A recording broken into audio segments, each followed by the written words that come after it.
Ever wonder where the world's biggest secrets are hiding? From deadly islands to frozen vaults built for the end of days. Some places are so mysterious you're not even allowed to visit. In this video, we're diving deep into the forbidden corners of the earth, where myths, danger, and real-world lockdowns collide. These aren't just places you shouldn't go, they're places you can't. Stick around, because what lies beyond these barriers might just blow your mind. Let's get into it.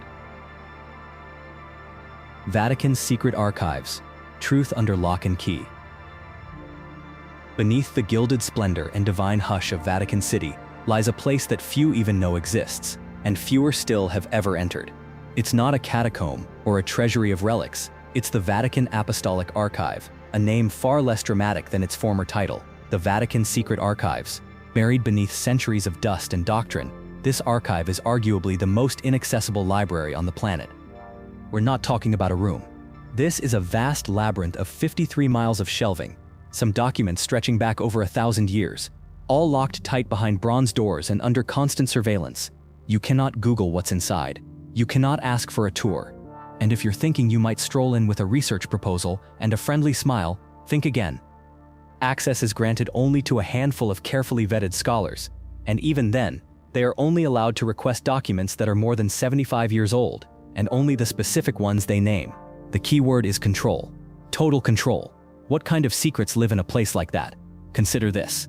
Within these walls are papal letters written to and from kings, emperors, and revolutionaries, Napoleon's excommunication notice, Galileo's heresy trial documents.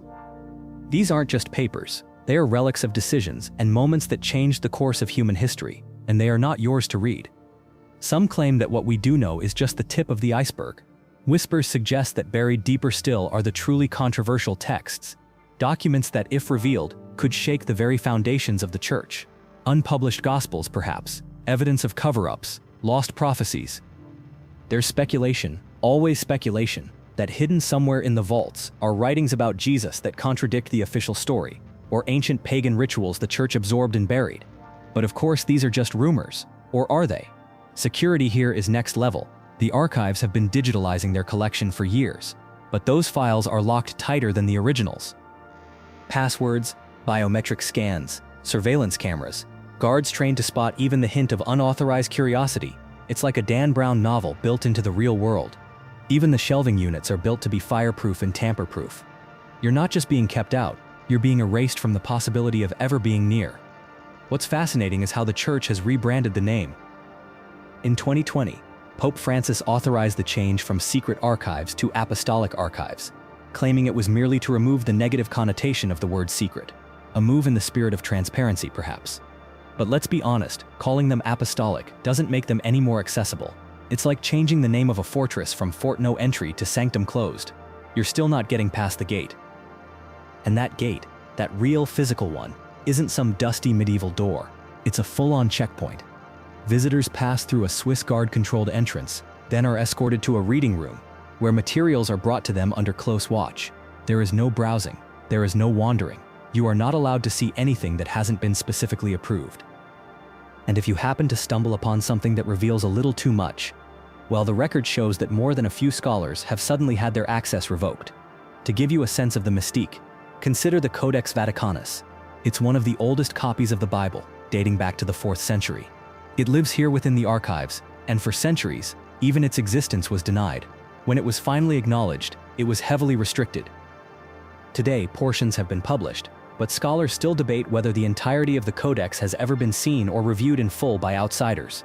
The story goes that when Napoleon invaded Vatican City in 1810, he seized much of the archives and shipped them to Paris. It took years to return, and some believe that not everything made it back. What exactly was lost, or maybe deliberately not returned, is just another unanswered question in the mystery. And then there are the physical mysteries. How deep do these vaults go? Are there sections within sections, rooms beyond rooms, designed to mislead even the most privileged researcher? Some theorists believe the archives are built like an onion, layers of increasingly restricted material, with only the innermost circle holding the true secrets. Perhaps the church isn't hiding knowledge to protect itself, but to protect us. Or maybe it's hiding truths that humanity isn't ready to confront.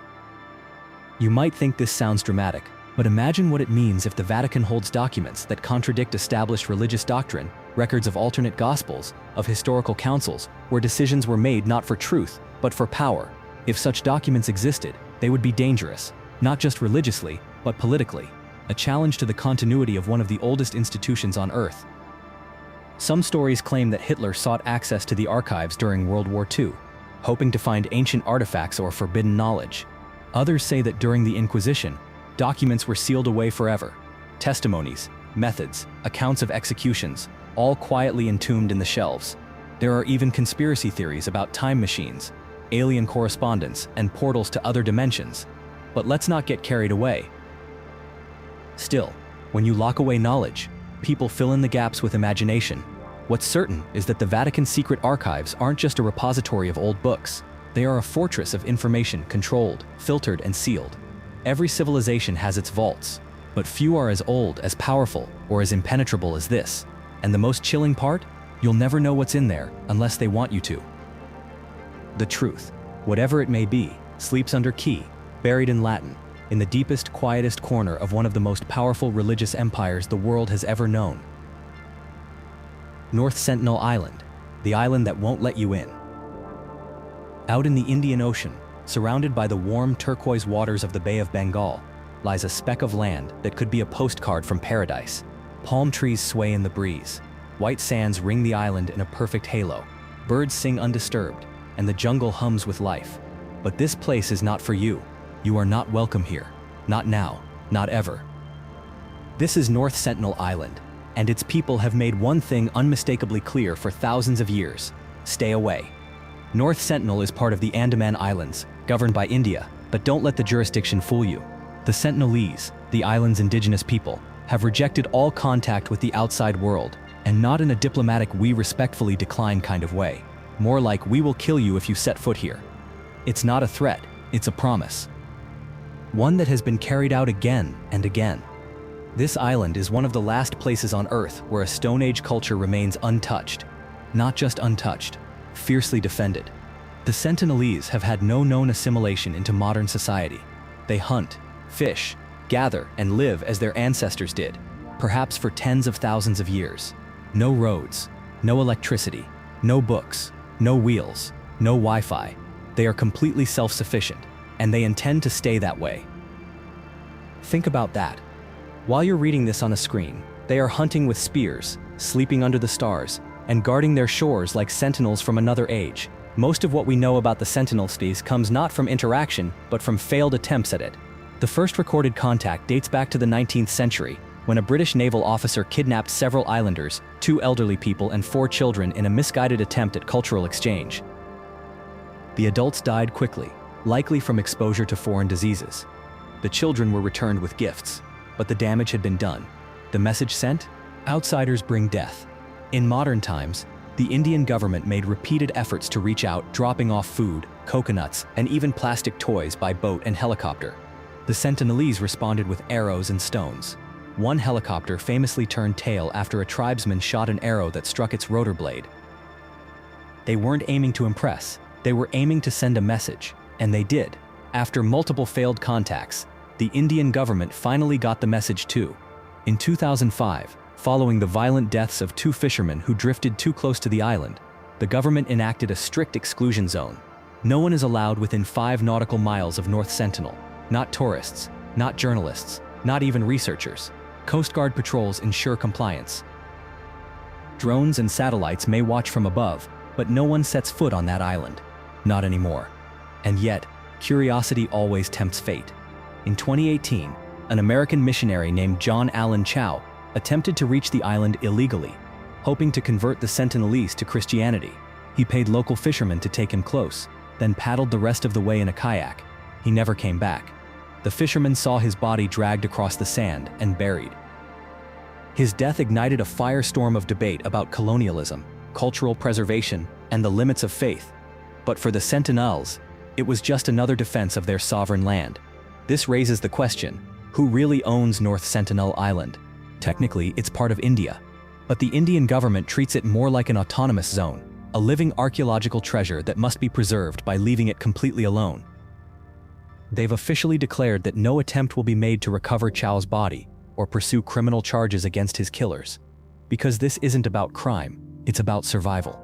You might think the Sentinels are violent, but that misses the point. Imagine their world unbroken, self-contained, untouched for tens of thousands of years. They've seen ships approach and vanish, helicopters hover and flee, outsiders bring cameras, diseases, and questions. The Sentinels don't ask questions, they answer with certainty. They protect what is theirs because it's all they've ever known, and likely all they want to know. What's fascinating is the mystery of how they've managed to survive in such isolation. Disease alone could have wiped them out. The flu, the common cold, any one of these could be devastating. That's why contact isn't just dangerous for outsiders, it's potentially lethal for the Sentinels. They have no immunity to modern pathogens. A well-meaning handshake could be genocide. That's why even anthropologists, who live to study indigenous cultures, have backed off, not out of fear, but respect. There are only guesses about how many Sentinels remain. Maybe 50, maybe 100. We don't know their language, their stories, their beliefs. We don't even know what they call themselves. The name Sentinels was given by outsiders. Their true identity is known only to them. And isn't that something rare and powerful? In an age when everything is mapped, filmed, digitized, and posted online, here's a people who exist completely outside the system. Off-grid, off-limits, untouched, unyielding. And the island itself, a dense green canopy hiding homes built of palm and leaves, sandy beaches lined with dugout canoes, fire pits burning in the night, laughter or singing in a tongue no one else understands. That's the real mystery. Not just what they do, but who they are. What do they believe happens when they die? Do they know of the world beyond their shores, or care? Do they tell stories of the helicopters like dragons in the sky, or ships like steel whales in the sea? We can only wonder, and we must keep wondering, because this is a door we cannot open, not without shattering something sacred. In a world obsessed with knowing everything, sometimes the greatest respect is ignorance by choice. North Sentinel Island is not a blank space waiting to be filled. It is a full world that simply says no. And when a culture says no in the clearest, loudest way possible, maybe the most respectful and most haunting thing we can do is listen from a distance. Surtsey, the island born yesterday. It emerged from the sea like a secret the earth could no longer hold. Off Iceland's southern coast, in the cold waters of the North Atlantic, a volcano erupted beneath the ocean floor in November 1963. What followed was violent, breathtaking, and rare. Lava and ash spewed upward, until, slowly but surely, a new island broke the surface. They named it Surtsey, after Surtur, the Norse fire giant, and in a way the name fit. Surtsey was born of fire, and like a fire, it demanded distance. Unlike most volcanic islands, which are quickly battered back into the sea, Surtsey endured. But while its raw volcanic nature made headlines, its real legacy began once the lava cooled. Scientists realized they were looking at something completely new, a sterile piece of earth, untouched by human hands. No seeds, no soil, no footprints, a blank canvas on which nature could write its own story. And so they made a decision. Surtsey would be off limits. From the very beginning, only scientists were permitted to land on Surtsey, and only for research. No tourists, no locals, no explorers. It wasn't about danger, it was about preservation. This island would be a living experiment, a real-time study of how ecosystems form from nothing. Every seed that sprouted, every insect that landed, every bird that nested would be observed and documented with almost obsessive care. And the rest of us, we'd have to stay away. What followed was one of the most unique scientific projects in the modern world. Within a year of the eruption's end, mosses and lichens began appearing, brought by the wind or washed up by the waves. Soon, birds discovered the island. They rested, nested, and dropped seeds in their waste. With the birds came insects, and with insects, a fragile but functioning ecosystem began to bloom. The beauty of it all was that nothing had been introduced artificially. No human hands planted the grass. No one brought worms or beetles. Everything came naturally. Watching Surtsey evolve was like watching the first few chapters of a planet's autobiography. And because of that, scientists protected it with the kind of vigilance usually reserved for museum relics. Visitors are held to strict rules. Even scientists must wear sterilized boots to avoid importing foreign spores or microbes. All waste, human or otherwise, must be taken off the island. No snacks, no soil samples from home. Nothing that could compromise the biological integrity of the island is allowed. And if that sounds extreme, consider this. A single rat could wipe out nesting birds. One non-native weed could spread and strangle the island's fragile plant life. On Surtsey, even a careless footprint could be an ecological disaster. Of course, this kind of total restriction only makes people more curious. Who wouldn't want to walk on brand new land? But Surtsey is not a prize, it's a question. One that can only be answered by watching, not touching. The information gathered here has already reshaped our understanding of ecology. We've learned how species find new land, how life competes and cooperates in its early stages, and how landscapes shape and are shaped by the living things on them. Surtsey has become a model, not just for what nature can do, but for what it needs from us: restraint. Geologists love it too, because Surtsey has resisted erosion far better than anyone expected.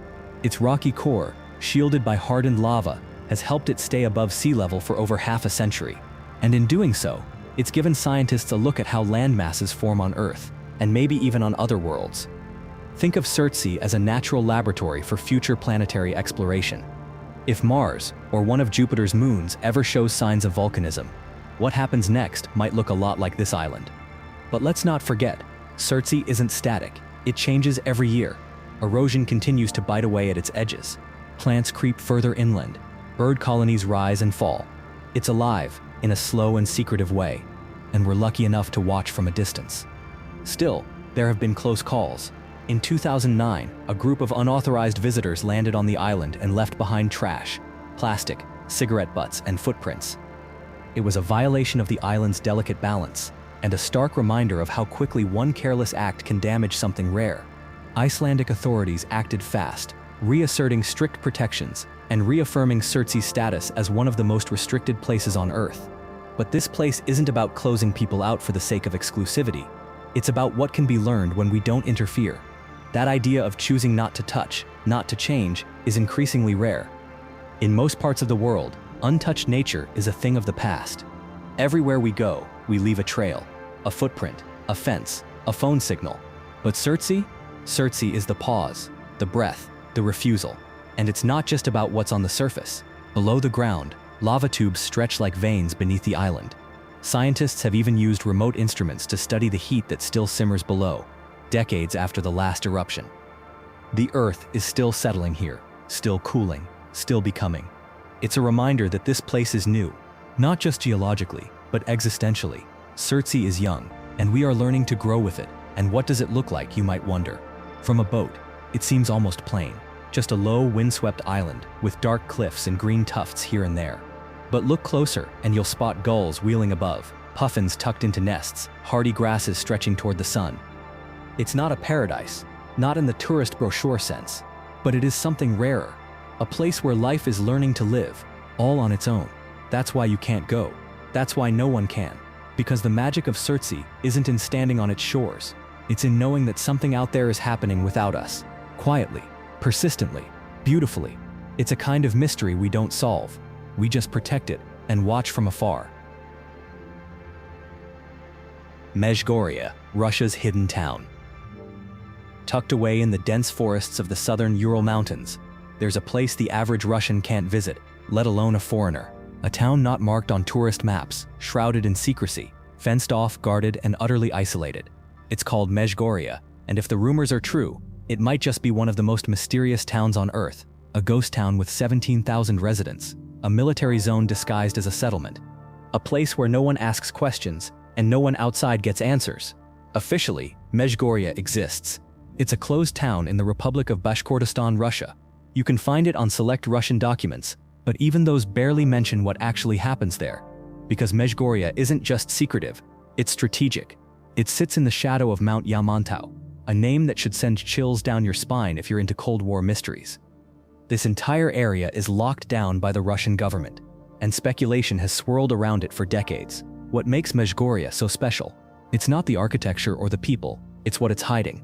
Let's start with Mount Yamantau itself, the towering, forest-covered mountain near Mezhgorye.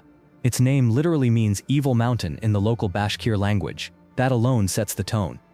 During the 1990s, after the fall of the Soviet Union, US intelligence agencies noticed massive construction projects taking place deep within the mountain. Satellite images showed roads, railway lines, ventilation shafts, and enormous excavation sites, but the Russian government wasn't exactly offering guided tours. When asked what was going on, Russian officials gave wildly inconsistent answers. Some said it was a mining project, others claimed it was a food storage facility.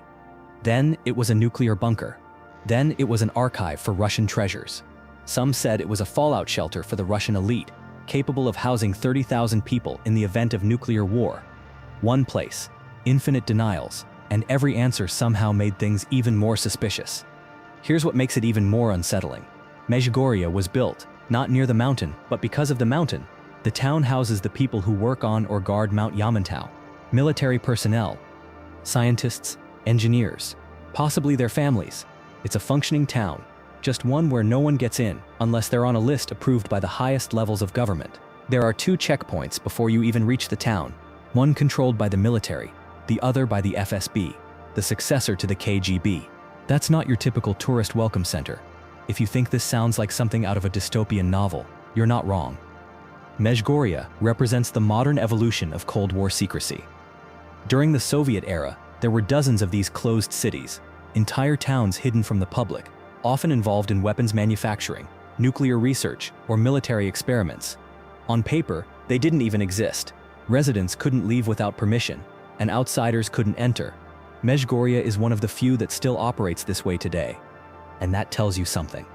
Whatever is going on there isn't just a relic, it's active. Some analysts believe that Mount Yamantau hides a massive underground command center, Russia's doomsday fortress, a sprawling bunker network, possibly hundreds of meters deep, designed to withstand direct nuclear strikes. Think of it as Russia's version of NORAD's Cheyenne Mountain complex, but with way more mystery and far less transparency. If global tensions ever erupted into nuclear war, this is where Russia's top brass could vanish, safe deep below the earth. Then there's the theory of weapons storage, possibly nuclear. With its central location, proximity to rail lines, and deep geological stability, Yamantau would make an ideal vault. But again, there's no proof, just hints, whispers, and classified intel buried deeper than the mountain itself.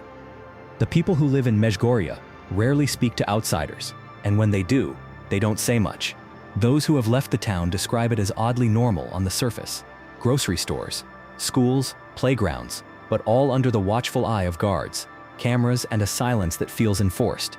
Some compare it to life in a military base. Others say it feels more like being in a gilded cage. What's most unnerving is that Mezhgorye is still expanding. There are signs of continued development, new infrastructure, updated transport lines, fresh construction at the base of the mountain. In an era when most Cold War relics are being decommissioned, this one's being maintained, maybe even upgraded. And yet, there's no official acknowledgement of any classified activity.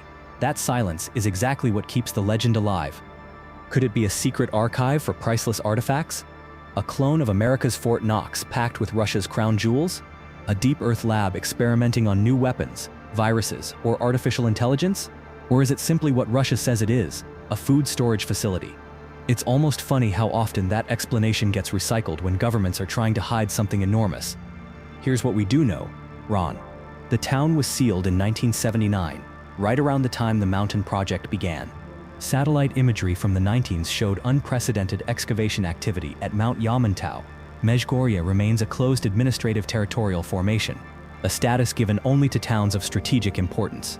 Entry is only possible with federal-level clearance. Ron, no foreigner has ever documented visiting the site. In some ways, Mezhgorye has become the perfect modern myth. It's not a conspiracy theory, because the town exists, the mountain exists, the military presence is real, but the total absence of details invites the imagination to run wild. It's not just about what's happening in Mezhgorye, it's about what could be.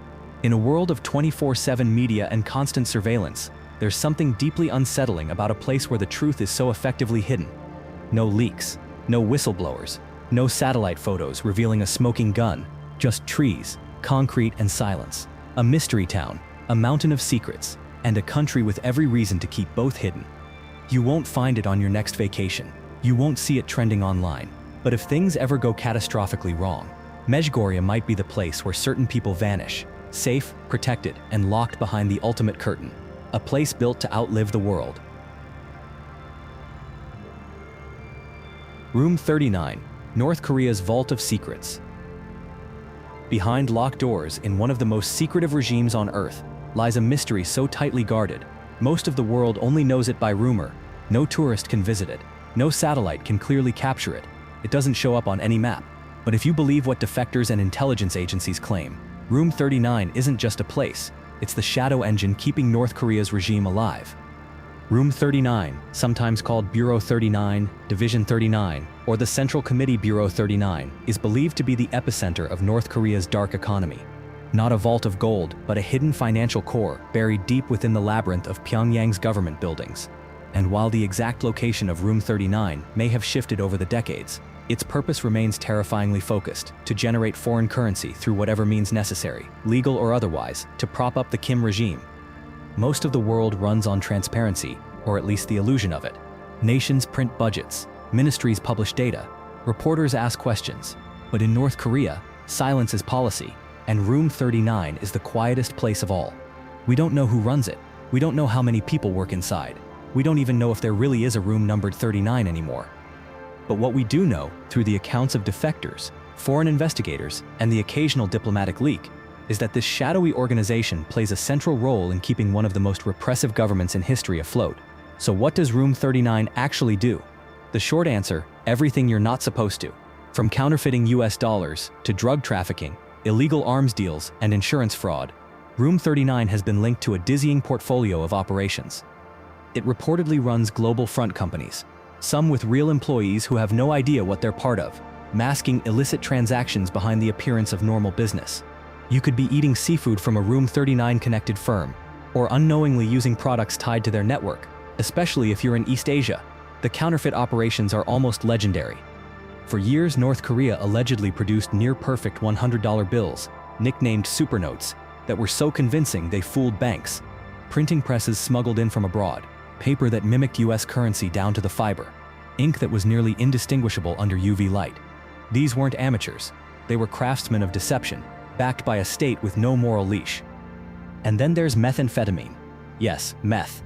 Reports from defectors and international drug enforcement suggest that North Korea manufactured and exported meth on an industrial scale, using chemical plants once intended for medicine. The product flowed into China, Southeast Asia, and beyond, often through diplomatic channels. Imagine customs agents unable to inspect a shipment because it's marked as diplomatic cargo. That's the level of protection Room 39 enjoys. But even that's just the tip of the iceberg.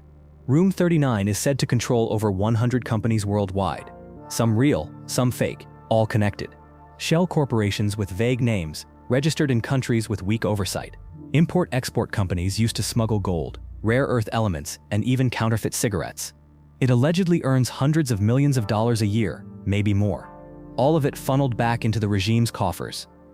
This isn't about enriching the public. It's about sustaining the elite, building missiles, funding propaganda, and ensuring the supreme leader's survival. And make no mistake, this is not just one operation tucked away in a government building. Room 39 is believed to be deeply intertwined with Kim Jong-un's inner circle, protected by layers of loyalty, fear, and secrecy. If the Kims are the face of North Korea, Room 39 is the hand holding the puppet strings. But for a place so vital, Room 39 doesn't leave many footprints. No photos, no confirmed address, no employee lists, no building blueprints. Most of what the outside world knows comes from defectors who risked everything to escape. People who claim they were once accountants or couriers, or even cleaners in the facilities used by Room 39.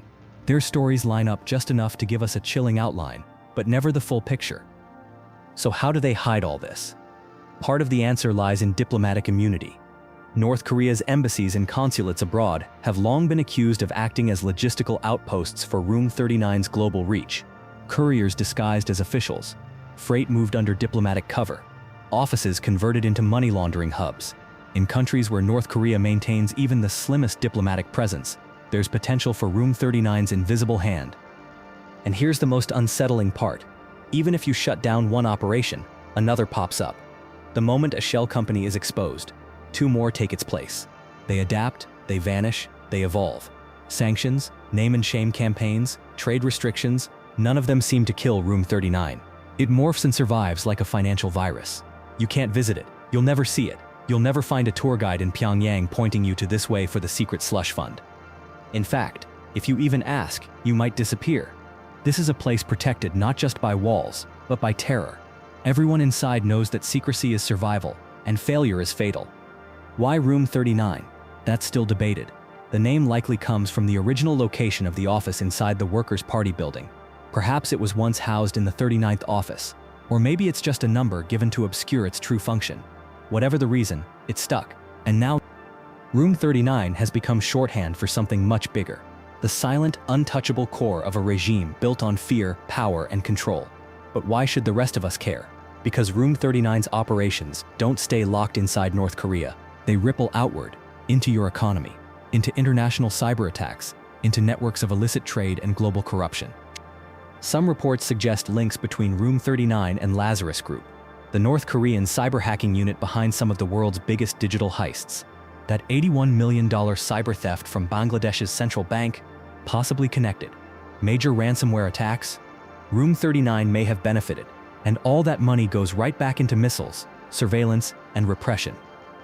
In a way, Room 39 is the modern version of state piracy, but instead of ships and swords, it uses shell companies, offshore accounts, and diplomatic mail. It doesn't raid villages, it raids the system itself. And yet, the true scale of its operations remains a mystery. It could be bigger than we imagine. It could be shrinking under pressure. Or it could be preparing something new, somewhere in the digital shadows, already in motion. One thing is certain, you'll never find Room 39 on a map. You'll never step inside, but its effects might already be all around you in markets, in headlines, in warning signs blinking on a cybersecurity dashboard. A forbidden place, a room that may not even be a room anymore, but a power that is very, very real. Poveglia Island, Venice's forbidden ghost. A stone's throw from Venice, where gondolas glide under romantic bridges and tourists sip wine by the canals, lies a place the brochures never mention. It's visible from the shore, close enough to see, but it might as well be 1,000 miles away. Locals won't go near it, tour boats avoid it, even thrill seekers are warned to stay away, because what sits on that little patch of land in the Venetian lagoon is more than abandoned. It's forbidden. Welcome to Poveglia Island, often called the most haunted island in the world. But forget the ghost stories for now.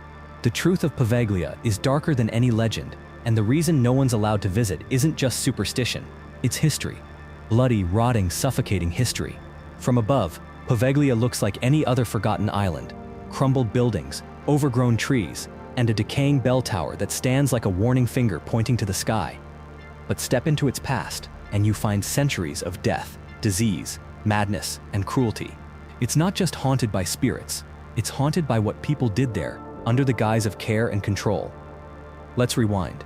In the 1700s, the bubonic plague swept through Venice like wildfire. The Black Death was relentless. Rats, fleas, infection, death. Entire neighborhoods collapsed. Families disappeared overnight. To stop the spread, Venice needed a place to send the sick. Not a hospital, a quarantine zone, a place no one would leave. They chose Poveglia. At first, it was just a lazaretto, a plague quarantine island. But as the outbreaks worsened, the government turned Poveglia into something more brutal, a dumping ground. If you showed symptoms, any symptoms, you were shipped off to the island. There were no tests, no doctors with cures, just a ferry ride to isolation. Thousands were forced onto that tiny island, many screaming, begging, clawing to stay with their families. Some were already dead by the time they arrived. Others died shortly after. The bodies piled up, trenches were dug, then mass graves, then cremation pits. Smoke from burning corpses filled the Venetian sky for years. And as plague after plague returned, Poveglia became a permanent fixture in Venice's epidemic strategy. Send the sick, burn the dead, repeat. They say, over 160,000 people died there. You might be thinking, surely that was centuries ago. It was, but the horror didn't stop there. In the early 20th century, the island was repurposed again, this time as a psychiatric asylum. On paper, it was modern medicine. In reality, it was something out of a nightmare. The asylum was underfunded, overcrowded, and cut off from the mainland. Patients were reportedly left untreated, abandoned in dark rooms, tied to rusty beds. And then there were the rumors about one particular doctor. According to locals and scattered records, this doctor performed experimental surgeries, lobotomies with crude tools, electroshock therapy turned up to 11. Some say he operated without anesthesia, convinced he was doing God's work. Others say he was a sadist, hiding behind a medical license. He would take the most troubled patients to the bell tower and conduct his experiments. Screams echoed across the lagoon, but no one came. Eventually, so the story goes, the doctor went mad himself. Haunted by the people he tortured, he began to see the dead. One night, he climbed to the top of the bell tower and jumped to his death. But he didn't die right away. Nurses found him broken but breathing at the base of the tower. Then again, according to legend, a dark mist rose from the ground and finished what gravity started. No one has lived there since. The asylum was closed, the buildings left to rot, and Poveglia was sealed off. No official tours, no renovations, just gates, guards, and warnings. Italy's government declared the island off-limits for public health reasons. But anyone who's heard the stories knows better. It's not about bacteria, it's about something far older, something that clings to the stones and the soil. Here's the part that really unsettles people. The island itself may be made of ashes. Over the centuries, so many bodies were burned and buried that the topsoil is said to be more human than earth. Fishermen avoid casting their nets too close to Poveglia, not just out of fear, but because they sometimes bring up bones, skulls, teeth, reminders. In 2014, the Italian government tried to lease the island for redevelopment. Maybe a hotel, maybe a resort. A luxury destination just a short boat ride from Venice. The bid was won, but then mysteriously cancelled. The investor backed out. No explanation was ever given. Some say he went to the island once and never returned. Not physically, he just never spoke of it again. You can still find people who try to sneak in, urban explorers, paranormal investigators, daredevils. Most fail. Those who succeed never stay long. Equipment malfunctions. Voices whisper. Footsteps follow them in buildings with no floors. Some report hearing the bell tolling, though the bell was removed decades ago. Others leave in silence, pale and shaken. They refuse interviews. They don't go back. Ask any Venetian about Poveglia and watch their face change. It's not the amusement of ghost tales. It's something colder, a legacy too ugly to romanticize. For locals, Poveglia isn't just haunted, it's cursed. Not by specters, but by memory. And maybe that's the real fear. Poveglia isn't a Hollywood haunted house or a cheesy ghost tour. It's a monument to how cruel people can be when panic takes over. How fear of disease, of madness, of the other, can lead to exile, torture, and murder, all dressed up as protection. The spirits that linger there, if they exist, aren't angry because they died. They're angry because they were forgotten. You won't find signs pointing to Poveglia. No ferry schedules, no tour kiosks. It's just there in plain sight, watching Venice from across the water. A reminder, a warning, a forbidden ghost island the world would rather pretend doesn't exist, but it does, and it always will.